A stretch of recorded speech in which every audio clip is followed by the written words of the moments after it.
नमस्कार, this is Covid Panthi reporting live from Jiri. यहाँ केटाहरू एकदम जुगाले ग्रसित भएका छन्। अनि चाहिँ तिमीलाई कस्तो लागिरहेको छ जुगा धेरै परेर? जुगा खासै भित्र छिरेको चाहिँ छ होइन होइन, बाहिर चाहिँ मैले फाल्छु। जुगा परिरहेको छ नि तिमीलाई? परिरहेको एकदम। ज्यानभित्र त पछि आएन नि अझै? पछि होला ल ठिकै छ। तिम्रो अनुभव के छ जुगाको? कति जुगा खायो?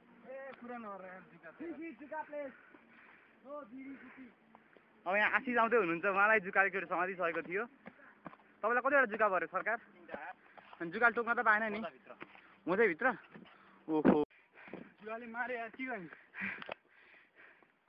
साथै किन भाग्दै हुनुहुन्छ? किन भाग्नुभएको? जुगा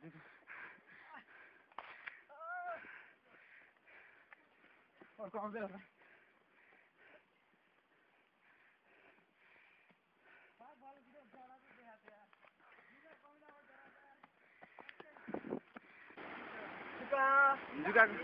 जुकाको अवस्थामा यहाँ आशिष सबभन्दा चिन्ताजनक अवस्थामा हुनुहुन्छ।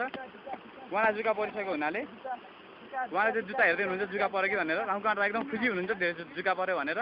बस्ने के गर्दै हुनुहुन्छ तपाईँ यार? यहाँ जुत्ता आउन सक्छ हजुर, जुका आउन सक्छ हजुर। तपाईँ कहाँ फोटोतिर लागिरहनु भएको त? आशिष अझै जुका परेन नि? जुगाको बारेमा भन्न के छ? जुका बारे भन्न के छ मलाई? मलाई जुगाहरूले चाहिँ एकदम टोकेर दुःख दिइरहेको छ होइन। हजुर त्यो हुँदा नि यो जुगाहरूलाई चाहिँ अब काटेर हुन्छ नि, हजुर पिस पारेर आगोमा हालेर बाल्न मात्र पाइन्छ। हजुर, खाना त मन छैन जुगाको मासु तपाईँलाई? यसो ट्राई गर्दाखेरि होइन किनै जान्छ र। फ्राई खानुहुन्छ कि उसिनेर खानुहुन्छ? जङ्गलमा कुनै लस त छैन होइन। छैन। अब त्यसकै भए पनि खाएर बाँच्नु त। फ्राई खानुहुन्छ कि उसिनेर खाने विचार छ तपाईँको? I like fry. फ्राई खानुहुन्छ जुका? ल धन्यवाद, तपाईँसँग बोल्दा एकदम खुसी लाग्यो। अझै उहाँहरू काममा जुटिरहनु भएको छ अझै पनि। तपाईँलाई के भन्नु छ नि भन्नुहोस्। उहाँले मेरो फोटो खिच्नु भयो म पत्रकारको। ल खिच्नुहोस्, कस्तो आयो? कडा आयो। अब हामी यहाँ झर्ना हेर्छौँ छेउमा। जुकाहरूको उत्पत्ति यही जङ्गलबाट भएको भन्ने कुराको यहाँ पहिलादेखि नै परापूर्व कालदेखि चलिआएको कुरा हो। हामी पनि यसको बारेमा अनुसन्धान गर्ने आइपुगेका छौँ जिरीमा। जुगाको मासु खाने आफै यतै हुनुहुन्छ। उहाँ एकदम पीडाजनक अवस्थामा रहिरहनु भएको छ। फेरि भन्नुहोस् त। त्यसले चाहिँ मेरो रगत खायो, म अब त्यसको मासु खान्छु। ल ठिकै छ। उहाँ एकदम रिसाउनु भएको छ। यहाँ जुका सङ्घले अब यो विषयमा के बोल्ने हो हामीलाई पनि थाहा छैन। अरू साथीहरू माथि गइसक्नु भएको छ, उकालो चढ्दै हुनुहुन्छ। हामी पनि अब प्रस्थान गर्दैछौँ।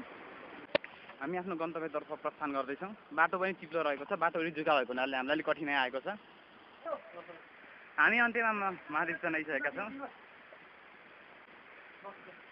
हामी ढुङ्गाबाट पानी चिप्लो देख्न सक्छौँ। मेरो जुका हटिसक्यो यार। तपाईँ खुट्टामा जुका छैन? जुका हटेको अवस्थामा रामकुमार तामाङ एकदम खुसी मुद्रामा। एकछिन मिसेससँग बस्ने फोटो खिच्नलाई पोज दिँदै हुनुहुन्छ। उहाँ एकदम हसित मुद्रामा हुनुहुन्छ। रामकुमार तामाङले फोटो खिच्नुभयो। अरू साथीहरू भने भित्रतिर हुनुहुन्छ। सबै एकदम उत्सुक मुद्रामा महादेवमा आइयो भनेर। त्यस्तो शब्द नबोल्नु होला भगवान्को अगाडि। यहाँभित्र फोटो खिच्न निषेध गरेको तपाईँहरूले फोटो खिच्नुभयो। तपाईँलाई किन फोटो खिच्नु भएको? यहाँ फोटो खिच्न पाइँदैन। हजुरले किन फोटो खिच्नु भएको भित्र? मैले खिचेको र केटाहरूले खिचेको। तपाईँको हातमा क्यामेरा छ, कहाँ केटाहरूले भन्न सकिन्छ त नि? तपाईँले गलत गर्नुभयो। तपाईँले यहाँ फोटो खिच्न साह्रै नै रहर चढेको छ आजकल। फोटो खिच्न पाउँदैन यार, म यो भन्छु, म दाबी गर्छु यो मन्दिर फोटो खिच्न बनाइछ।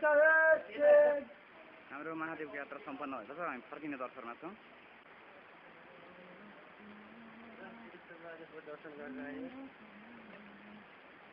जुका चेकिङ जुका खोज्दैछन् पुरा ज्यान खोलेर।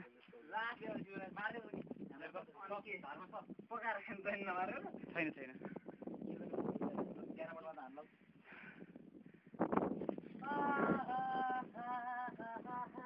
आज जुका सक्यो नि अब ज्यानबाट। रगत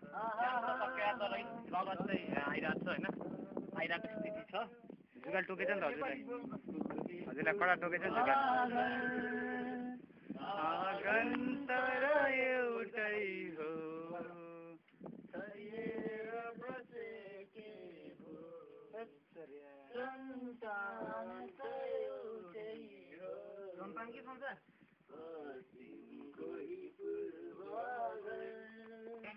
जोयाटिक कार्यक्रम सम्पन्न भएको छ। म्युजिक